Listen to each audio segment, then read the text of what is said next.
Yun mga idol, so isang mapagpalang araw po sa ating lahat. Ngayon mga idol yung day 6. So yung update natin kahapon, nagkamali tayo, ano, day 5 pa lang pala kahapon.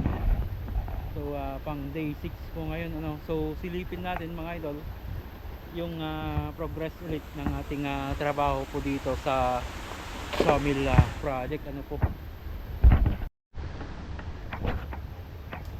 Yun mga idol, so kahapon sinumulan na natin yung reverse ng tie beam, ano po. So sa ngayon mga idol, nakapagbuhos na po kami kaninang umaga. Then ngayong hapon ay nakapagpasimula na rin tayong mag sets belaying, ano po. So tama po yung nakikita nyo mga idol. Mauuna po yung aming asintada bago itong column. So nangyayari po talaga ito mga idol kung limited yung kahoy po na gagamitin, ano po. Sapagkat kung unahin natin yung column mga idol, kailangan natin ng maraming kahoy, then kailangan natin ng maraming forma.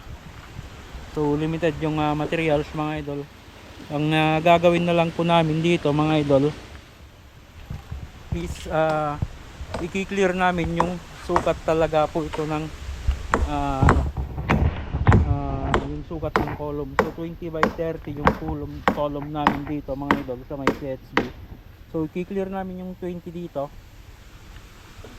Hindi po tatama yung aming hollow block po mula dito sa ating reverse, ano.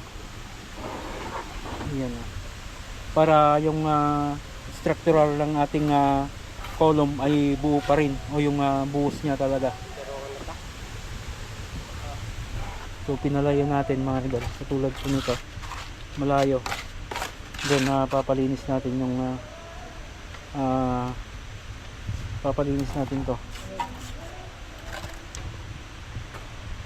So kahit mauna yung hollow block ay nilayo namin siya ng konti para mas buo pa rin, para mabuo pa rin namin yung 20 by 30 na sukat ng aming column, ano po. So ipit lang ito mga idol. Sa Ilocano, lipit, yeah. Lipit. Ayan. Para maipit. Lipit.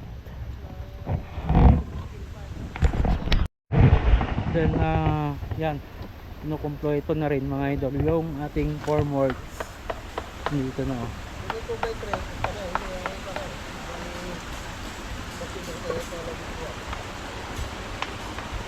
Ayos na. So mabilis na lang ito mga idol kasi nasa sets belaying na po kami.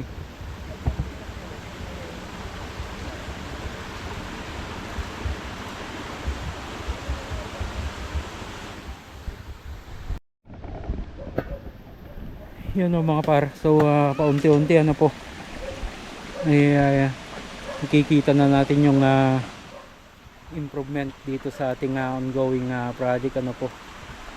Yun.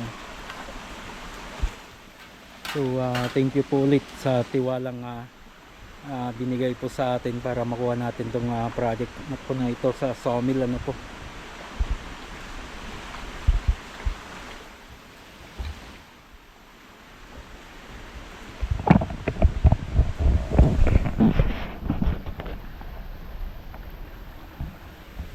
Yun mga idol, so yan yung update ngayong day 6, ano po. So magkapong makulimlim yung panahon.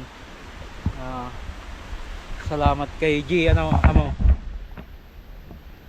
hindi mainit. So hanggang dyan po, lagi po tayong mag-ingat at God bless po sa ating lahat.